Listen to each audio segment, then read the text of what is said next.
Hello, in this video, we will cover multiple 1D array programs and searching and sorting.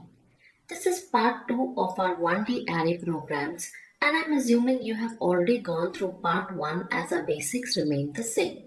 So let's get started with multiple array programs. These programs basically have 2 or more 1D arrays which you need to manage.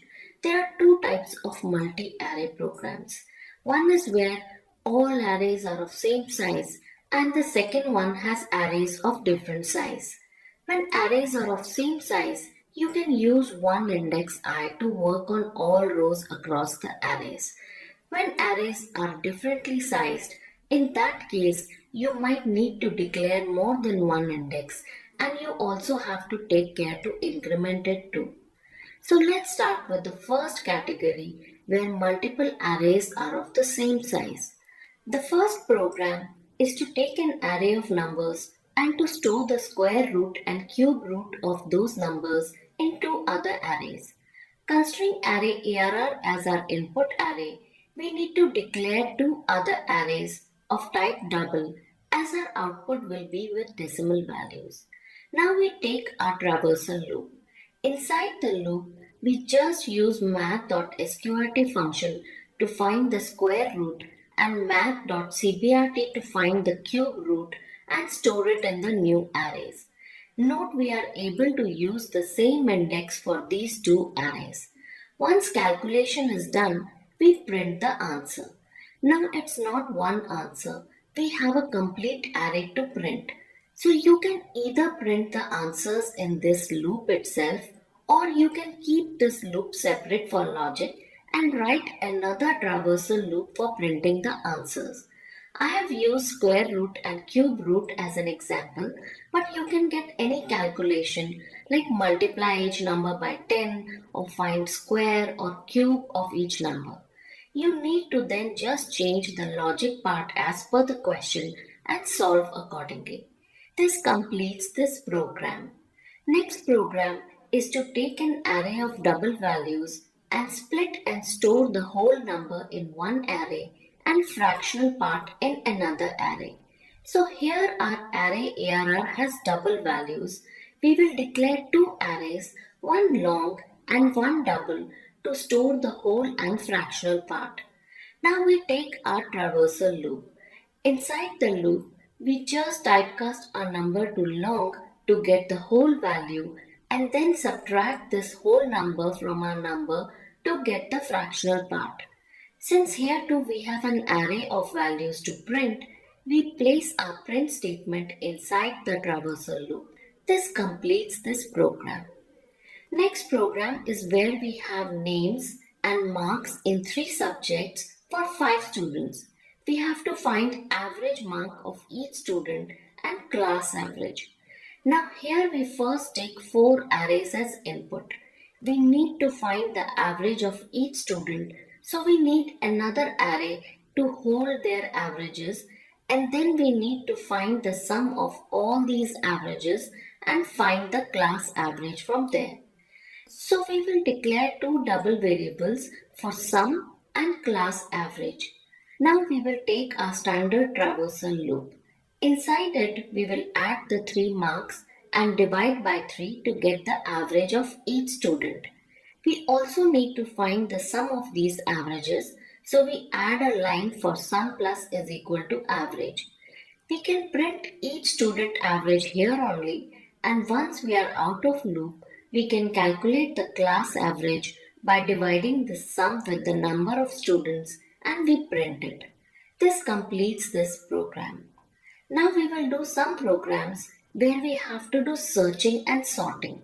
Here I am using linear search, binary search and bubble sort, but you can use any other algorithms as well. I am not covering their algorithm explanation as those I have already explained in these videos. Here I will explain the next level as how to use them in multiple array scenarios. The first program is where we take in the name and marks of the student and we have to print details of all students who have marks greater than 90. Here we will do a linear search. Here we have 2 input arrays name and marks, then we get in our standard traversal loop. We then just put in an if condition to check if marks are greater than 90. If yes, then we print the name at the corresponding index and the student marks at the same index. In such program, we are often asked to print a message if no record is found. In such a scenario, we can just use a flag variable to indicate if a match is found or not. Once outside the loop, we can check this flag and give an appropriate message as required. You can get multiple variations of this, like print all records with even numbers, or search for marks of a particular name, or all names which start with a particular character.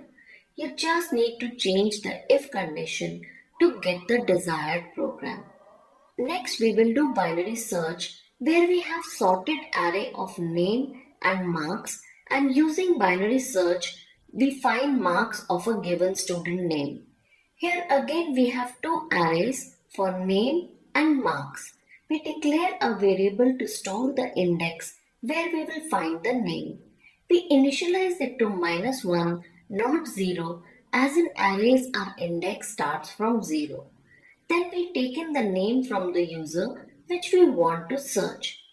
Now we will write the binary search code. We first store the length of the array we are searching in n. Then we set the range of the array to search, which is the entire array initially. So low is set to 0, which is the index of the first element, and high to the last index, which is at index n-1. Now we will set up a loop till we have finished searching for all elements. That is till low is less than high. Inside the loop, we will find the mid value of this array, which is at index low plus high divided by 2. Then we use compare to ignore case function to compare if the name matches the name at index mid. If it returns 0, means match is found. We return the index where name is found. If the value is negative, then that means we need to search only the first half of the array and we can ignore the right side of the array. So we set high to 1 less than mid. If the value returned is positive, then we ignore the array on the left of the mid and set low to 1 greater than mid. We continue this loop till name is found or high becomes greater than low, means the entire array is searched. Once out of the loop, if the index is still -1, we print the element not found. Else we use the index to print the name and marks. This completes this program. You could also be asked to search based upon marks or any other numeric value. Then you can directly check greater than, less than, and equal to, and the remaining program remains the same. Next, we are going to do bubble sort. We are using bubble sort algorithm, but you can use any different algorithm as well. So the program is to take two arrays, say name and marks, and sort them on the basis of their marks. Here our input is two arrays for name and marks. We will take the size of the array in variable n for ease of writing. We will set up the first loop to run n-1 passes. Within each pass, we will write the next loop to compare adjacent elements. Then we use if to compare adjacent elements. If marks are greater, then we swap them. Here one important thing to remember is that we have to swap both name and marks.